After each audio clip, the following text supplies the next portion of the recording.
Hey guys, welcome back. Today I want to talk about a question that I get a lot, which is what is accreditation and what is assessment and why do we do assessment? And to answer that question, we need to first take a step back and ask what is the mission or the purpose of a university? And the mission of a university is generally to provide a higher education to citizens within the local society. And with that, I'll link for the Mount St. Mary's people all of our local mission, and with that, what our responsibilities are to do. But in general, universities are meant to try and provide a college education, right? And what assessment is the process by which faculty and staff members look at how well we're meeting that mission. So, if what the process is looking at how well we meet the mission, how do we engage in that process? Well, with the mission, we create goals, and at the institution I'm at, we have general studies goals, and then we have departmental goals for the academic sides of house. And with that, we then try and see how we're doing with those goals. Are we attaining those goals? Are we meeting them, pardon me. And how we know if we're meeting them is that, of course, we collect data on whether we're actually meeting them.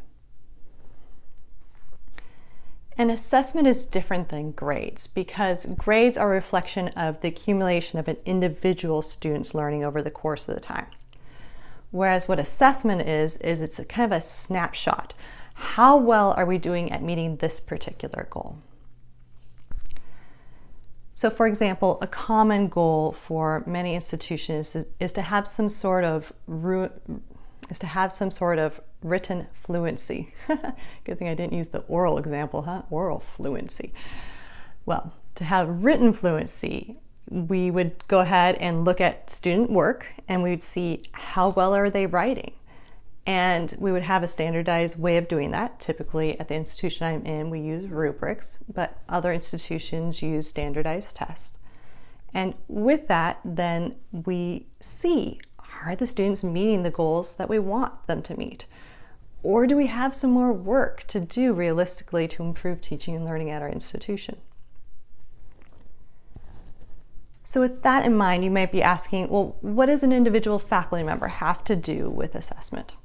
Well, often we call upon faculty members to collect that data for us because your classes are where that data collection needs to occur because that's where the student is either learning about the goal or they are demonstrating knowledge of having reached that goal already.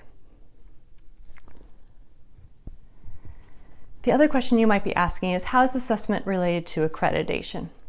Well, accreditation is what universities seek in order to show that they are valid and legitimate. And within the United States, we have regional accreditations, and I'll link more information below if you're interested. And with that, we use assessment data to show that we're meeting our mission. And of course, meeting the mission is part of being accredited. Now, there's a lot more detail and a lot more background that goes into that. But that's kind of the simple overview of what assessment is, why I'm asking you as a faculty member to engage in it, and how it serves the larger institution as well. So if this brings up more questions, I encourage you to reach out to me. I'd love to answer questions because I want to help make the process for you as easy as possible. But otherwise, I hope this has been an insightful little overview for you. And I hope that I'll see you next week when we talk about a different topic. Have a good day.